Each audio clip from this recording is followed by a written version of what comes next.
She pointed at me from across the fence, her voice shrill and furious. "He's trespassing. He's not allowed here. Arrest him right now." Two sheriff's deputies stood frozen for a second, confused, glancing at me, then back at the woman in the pink visor waving a piece of paper like it was the Constitution. But I didn't move. I just pulled out my wallet, flipped it open slowly, and showed them my badge. "Yeah," I said. "I am the sheriff. Let's rewind just 30 minutes. I had just finished loading the last box from my truck into the new cabin I bought at the edge of Ridgewood Estates. A quiet place, maybe a bit too perfect. And as I was about to find out, poisoned from the inside. I wasn't in uniform, just jeans, boots, and a black t-shirt. Most people wouldn't even recognize me out of uniform. And that's how I liked it. I was halfway up the steps when she stormed up. Mid-50s, over-bleached hair, oversized sunglasses, and an attitude like she owned the whole damn mountain.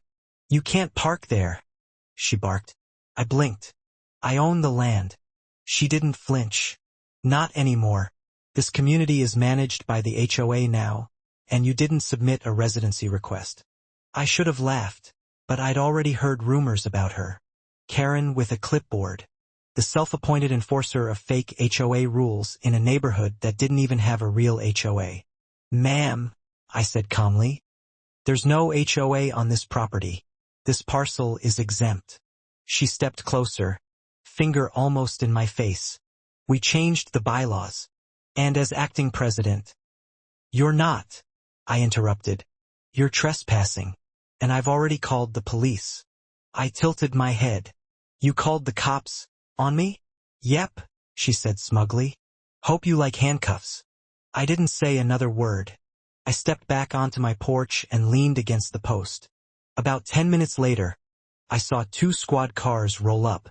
She ran to them like she was their commander, pointing and shouting, "That's him. He's not supposed to be here. Arrest him." The deputies stepped out slowly, hands hovering near their belts, unsure. They looked at her, then at me. One of them squinted, trying to remember something. That's when I took out the badge. The silence that followed was beautiful. Karen's face went pale. Her mouth opened, but no words came out. I looked at the deputies. "Everything all right, boys?" One of them stifled a laugh. "Sheriff, we didn't know it was your place." Karen spun around. "What? He's the no, this is harassment. He can't be." I cut her off. "Ma'am, you called 911 with a false report, attempted to impersonate an authority, and tried to evict a law-abiding property owner. You know how many felonies that stacks up to." She took a step back. "I was just enforcing the rules." "There are no rules here, Karen," I said. "Just laws. And you broke them." She tried to run. Bad idea. Because the moment she turned, both deputies moved in and stopped her cold. I didn't even have to say anything. And in that moment, standing there with my arms crossed, watching her get cuffed on my land in front of the whole block, I knew one thing. This war wasn't over. But I had just fired the first shot. Word got around fast. By evening, I couldn't even unload a lawn chair without getting side eyes from the neighbors.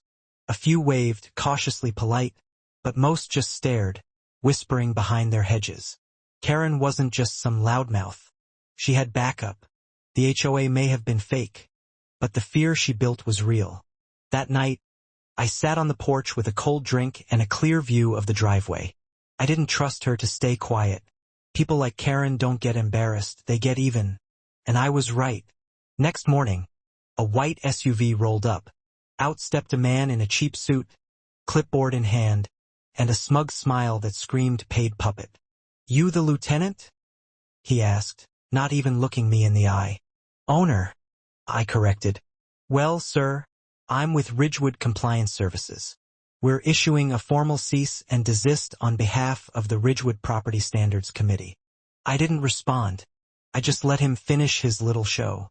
He handed me a printed notice, looked official, watermarks and everything. "You're being fined $500 for unauthorized structure placement, vehicle obstruction, and failure to obtain residential clearance through the HOA board." I raised an eyebrow. "There's no HOA here." He smirked. That's for a judge to decide. I leaned forward just enough so he could see the badge clipped to my belt. His face twitched. You impersonating an officer? He asked quickly. I didn't answer. I pulled out my phone and tapped the screen. On it was the original land survey, the Ridgewood County exemption list, and the court order that specifically excluded my property from any future HOA development. This piece of land was grandfathered out when Ridgewood formed, I said. No HOA, no oversight, and definitely no fake compliance notices. He blinked. Then why'd they send me here? Because Karen doesn't know when to quit. I paused, then smiled. Now, you want to go tell her how that turned out, or should I? He left fast. But I wasn't done. I went inside and pulled out the camera hard drive I'd installed last week before moving in. A little paranoid habit from my deputy days. Every second of the encounter was recorded. Not just him, but Karen, standing behind the SUV earlier, watching from the trees. She thought she was being slick. She wasn't. I backed up the footage, emailed it to the county legal office, then made a few quiet calls. Not as a sheriff, just as a guy tired of being threatened on his own land. By noon, I got a call from the assistant DA. Is this the same Karen who impersonated an HOA president last year? I smiled. Yep. Looks like she's back to her old tricks. He paused. Keep the footage safe. And don't worry, we're watching now. That night, someone tried to slash my tires. They failed because I don't park in the open anymore. I've been in law enforcement too long to ignore patterns. And this was about to escalate. If Karen wanted a war, she just picked the wrong man to mess with. By the third day, a bright orange eviction order was taped to my door with blue painter's tape, like it was some kind of trophy. It had a judge's name on it. A judge who'd retired 3 years ago. Nice try. I called Chambers anyway. The clerk didn't even let me finish. If Karen signed it, it's fake. Click. So I set a trap. I left the notice on the door. Left the porch light burning. Let my front camera stay obvious, while the hidden one watched the driveway from the oak tree. At midnight, a flashlight beam slid over my truck. Then I heard the soft metal snap of bolt cutters. Karen wasn't alone. She brought a bulky guy with her, the same suit clown from the white SUV, and a box of pre-printed violations. They started chaining my gate shut. To secure the property, she said. The floodlights hit them so fast they froze like deer. I stepped out. 2 deputies and an investigator from the DA's office stepped out with me. Karen switched tone instantly. We were protecting the neighborhood. I pointed at the box she dropped. Protecting it with forged court orders and blank fines? The investigator crouched, lifted a form, and read the LLC at the bottom. Ridgewood Compliance Services. Owner. Her son. She saw me notice it and smirked. You think this is about your little cabin? Cute. That smirk told me something she shouldn't have given away. What did you do with the vacant lot on Birch? I asked. She blinked. Gotcha. The investigator stood up calmly. Ma'am, you're going to come with us. Karen took a breath and put her hands out like she was surrendering. But her eyes said something else. This isn't over. The DA's investigator shook his head gently at me.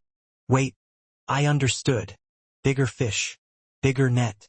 They didn't cuff her. Not that night. They logged the evidence, photographed the fake order, and let her drive away with her tough guy, and her pride bleeding all over the gravel.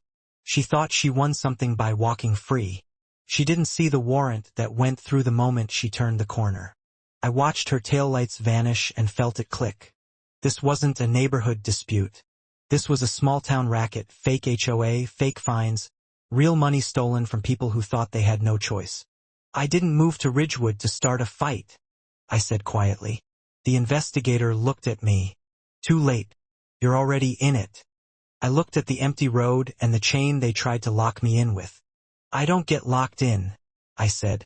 I lock them out. Next morning, things went quiet. Too quiet.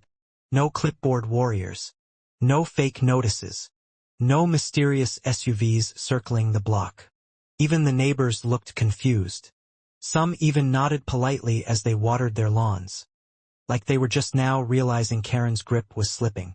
But quiet in her world doesn't mean surrender. It means she's plotting.